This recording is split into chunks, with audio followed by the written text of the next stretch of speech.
Welcome back, it's Dr. Somji. And it's Dr. Solomon.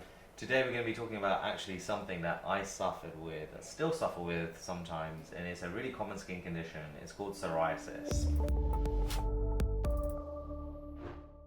Okay, psoriasis. We all know somebody or have suffered ourselves with it, you've just alluded to. Let's start by talking about what it is. So, psoriasis is essentially skin that basically the last layer, the outermost layer of the skin, for some reason has not matured quick enough, and therefore you're getting what we call a high cell turnover rate, and therefore you actually end up with an impaired skin barrier. So it presents as dry, scaly skin in discrete areas in the body. So personally, and there probably will be some pictures of me with psoriasis, I got something called Kirpner's phenomenon, okay? And that basically is psoriasis after a form of stress or insult to the skin. So I was very stressed. Doing my surgical training, as you know, going in between both states and stuff, and probably not sleeping, not having a great diet, having a diet high in sugar and things like that. And I decided to get some laser hair removal for my chest, and that burnt discrete areas within my skin, and before I knew it, I started getting small patches of psoriasis absolutely everywhere, and very dry, itchy scalp with flakes everywhere. So those patches are called plaques, and they're discrete areas of dry skin that look kind of red, scaly, and inflamed. That was present through certain areas within the body. So you typically get psoriasis in what we call the extensor regions, so around the elbow, rather than the inner side, which we tend to get kind of eczematous reactions. So it's very common, and there's no real way to completely sometimes cure it, and you have to do a lot of stuff, in my view, when you're treating psoriasis, but it's very common. I mean, how common is it? So in the UK, actually 2 out of every 100 people, so 2% of adults will suffer from psoriasis, and you tend to see it in young adults and then in older adults. So that's where you get the sort of big peaks in incidence of psoriasis. You mentioned about the sort of skin cell turnover. Just to go back on that, normally skin takes about 3 to 4 weeks to turn over, and I think in psoriasis it's only a few days. Only 3 to 7 days or so, and that's not enough to build that skin barrier, and therefore you lose too much moisture. One of the most famous people that talked about suffering from psoriasis is Kim Kardashian, and she put some of her sister's breast milk on there. Now, one alternative way to treat it, I guess. I mean, how would you recommend to treat psoriasis? Well, I think the method by which you treat depends on the type of psoriasis that you have as well.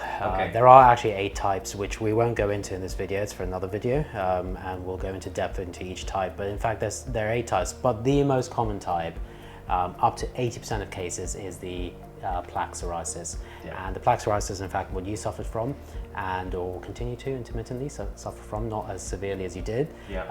And based on that, you can direct your treatment, because the plaque psoriasis essentially is usually focal points. It can be systemic, but it's usually focal points of dehydrated skin, and the plaques that form are in fact that sort of barrier, of that layer of skin that is formed because of that disruption in the barrier. So you want to target that. Predominantly, you want to hydrate the skin. You want to hydrate the skin where it's lost hydration. And because there is likely an element of inflammation going on, and we know that from the fact that it does tend to trigger when you are stressed, which triggers an inflammatory response, and there are reasons for that we'll go into in another video, you want to at least try to alleviate that inflammation. So hydration, number one. There are other methods of also stopping cell growth, and you'll go into that now. So UVB narrowband treatment, so UV light therapy is really important, not sunbeds. So specific UVB narrowband light. This emulates high sunlight, so noon sunlight, which helps slow down that cell process. You can also do this topically, and what I like to prescribe patients is what has worked for me, which is topical vitamin D ointment. One brand called Silkis, which is a medicated ointment, is actually FDA approved for facial psoriasis, and I would use that definitely over topical steroids, because topical steroids should just be a rescue. If you're using vitamin D, you're not going to get the thinning of the skin that you get with steroids, and you won't get the blowback as well. Indeed. So making sure your vitamin D levels are optimum is essential. personally, I cut out yeast and dairy, and it really helped me, and also upped my omega intake as well, because that helps supplement. It's skin food. It helps the skin barrier. So it's whatever works for you. There's definitely some nutrition tests that you can do now. So DNA nutrition tests to actually see what you're deficient in and what you may need, and that's really useful for psoriasis, because I think psoriasis is a lot about your lifestyle and your diet as opposed to the amount of treatments that you do. Talk to us about like immune modulating drugs and when you would need those. So there are certain subtypes of psoriasis, and in fact all types of psoriasis, but certain subtypes where there are specific inflammatory markers that are elevated, and in fact when it does become very severe, in some cases like guttate psoriasis, you can have plaques forming all over the body, and it can be very disruptive. It psychologically can have a massive impact on one's well-being. There needs to be a systemic suppression as opposed to a topical suppression of those inflammatory cells, so that you can at least control the inflammation and hopefully try and recede those plaques. With anything we treat in medicine, we try to look for the cause. We try to look for the underlying basis of that pathology, whether it's a skin condition or in fact another organ condition.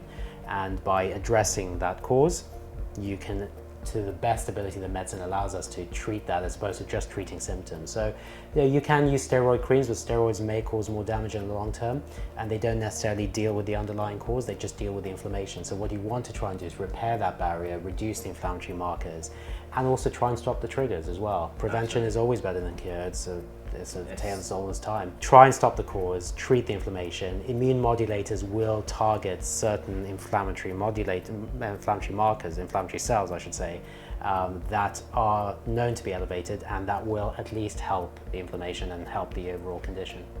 Yeah, I mean, I feel like, I don't even need to be here in this video anymore. But like, you've said it all, seriously. Like, my view on psoriasis is very simple.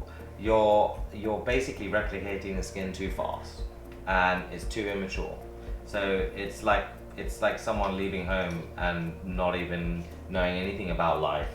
You need to just slow that process down, and that's what you can do with things like diet. Things like UVB narrowband light are very good. Topical vitamin D. If you're really suffering, then that's where you need things like steroids and immune modulators. Like with anything, I think your health is from within, and I see a lot of patients with psoriasis and they make no change. They still smoke, they still drink. All of these things are bad for psoriasis, and I think that we just need to really think holistically about what you're doing in your life, rather than just expecting us to prescribe something that will magically cure it. And whilst there is no cure for psoriasis, there are lots of treatments, and in fact some specialists spend their entire lives research into psoriasis. Absolutely. And looking at ways by which they can reverse the psoriasis process and treat it to the best ability that medicine offers us. But it's a massive topic. We are just skimming the surface here, but there are things we can do, and there are things available that we can do as well. So we will be producing some more videos on psoriasis, and if you have any questions specifically about it, just comment below, and don't forget to like and subscribe. Perfect. Thank you so much.